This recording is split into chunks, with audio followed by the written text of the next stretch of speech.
সেদিনের সব স্মৃতি মুছে দিতে হয়েছে উদ্যত্ত কালো হাত।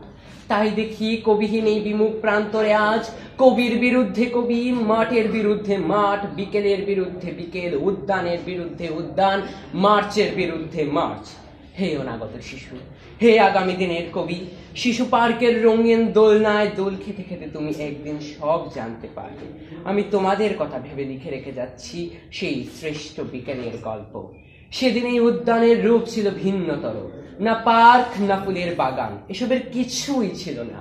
শুধু একখণ্ড অখণ্ড আকাশ যেরকম সেরকম দিগন্ত প্লাবিত শুধু মাঠ ছিল দুর্বাধনের ঢাকা, সবুজে সবুজ মাঠ। আমাদের স্বাধীনতা প্রিয় প্রাণের সবুজ এসে মিশেছিল এই ধুধু মাঠের সবুজে।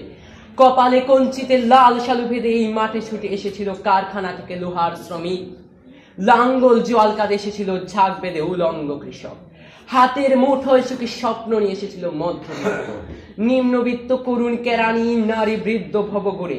আর তোমাদের মতো শিশু পাতা কুড়ানিরা দল বেঁধে একটি কবিতা করা হবে। তার জন্য কি বেকুল প্রতীক্ষা মানুষের, কখন আসবে কবি, কখন আসবে কবি।